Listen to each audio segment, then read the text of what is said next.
J'apporte à l'Europe, qui l'ignore, le fruit d'un nouvel automne, un message nouveau de l'âme, la symphonie de l'Inde qui a nom Ramakrishna. On pourra démontrer, et nous ne manquerons pas de le signaler, que cette symphonie, comme celle de nos maîtres classiques, est façonnée de 100 éléments musicaux du passé, mais la personnalité souveraine en qui se concentre la diversité des éléments et qui les organise en une royale harmonie, est toujours celle qui donne son nom à l'œuvre, à laquelle ont travaillé les générations. Et de son signe victorieux, c'est elle qui marque l'ère. L'homme dont j'évoque ici l'image fut le couronnement de 2000 ans de la vie intérieure d'un peuple de 300 millions d'âmes. Mort depuis 40 ans, il est un animateur de l'Inde de notre temps.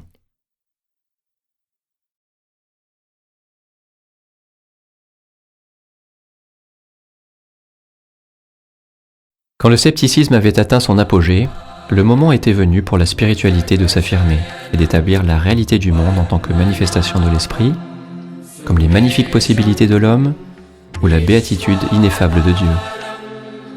C'est le travail que Sri Ramakrishna est venu initier, et tout le développement de plus de 2000 années depuis la venue du Bouddha.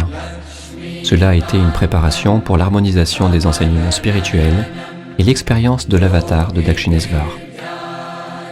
De tous les avatars, Sri Ramakrishna était le dernier et le plus grand, car tandis que d'autres voyaient Dieu sous un aspect unique ou limité, il le sentait dans son unité illimitée, comme la somme d'une variété illimitée.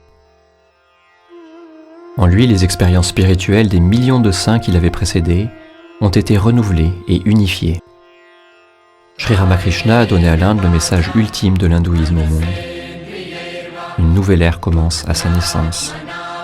Une ère dans laquelle les peuples de la Terre seront portés en communion avec Dieu et où la spiritualité deviendra la note dominante de la vie spirituelle.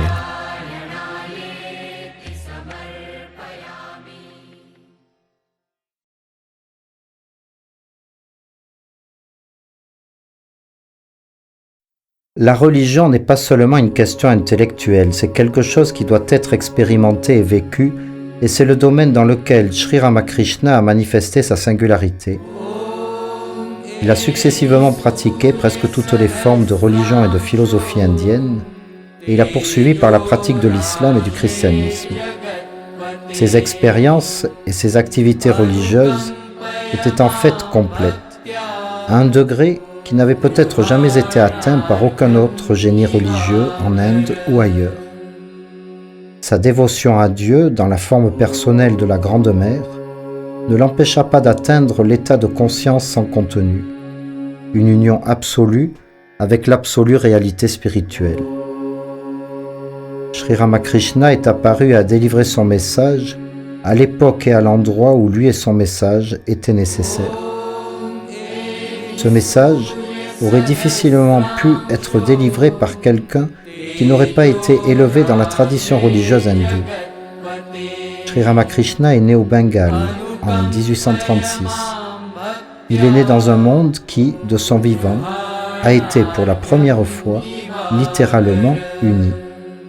Aujourd'hui, nous vivons encore dans ce chapitre transitoire de l'histoire du monde, mais il est déjà devenu clair qu'un chapitre qui a eu un commencement occidental devra avoir une fin indienne s'il ne veut pas finir par l'autodestruction de la race humaine.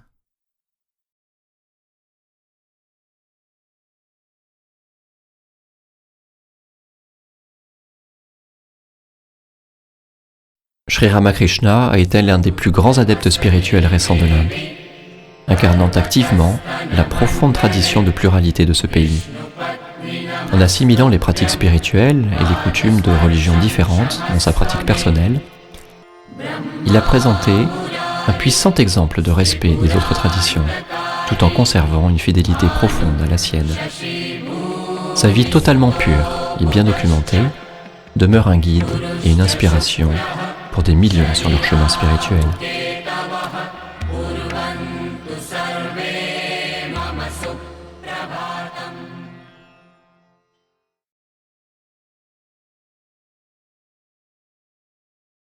Voici l'histoire d'un phénomène. Pourquoi phénomène plutôt que sage, mystique, saint ou avatar? Tout simplement pour éviter ces mots qui, chargés d'émotions et susceptibles de favoriser des associations d'idées ambiguës, séduisent certains lecteurs et en repoussent d'autres. Un phénomène est souvent extraordinaire et mystérieux, surtout pour ceux qui étaient le mieux disposés à le comprendre. Un phénomène est toujours un fait, un objet d'expérience. Tel est l'angle sous lequel j'essaierai d'approcher Ramakrishna. À force de solliciter nos facultés de jugement, la publicité moderne les a émoussées.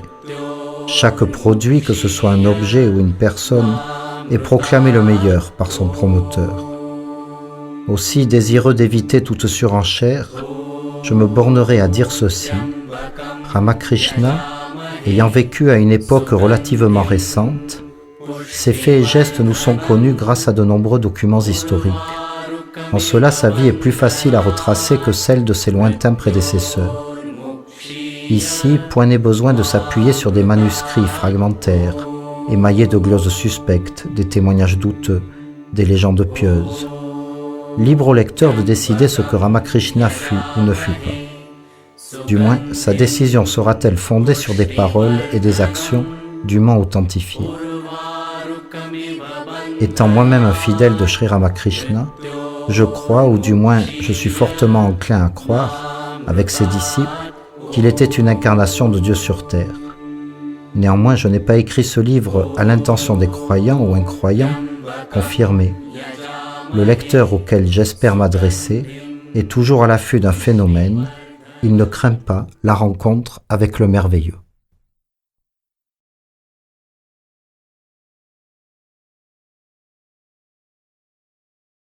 Les pensées se tournèrent vers le géant rayonnant de l'Inde, Sri Ramakrishna. Autour de ce nom glorieux, il y a tellement de définitions respectueuses.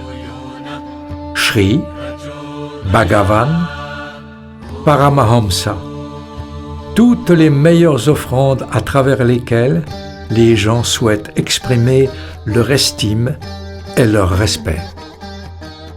La conscience d'une nation sait comment donner des noms honorifiques.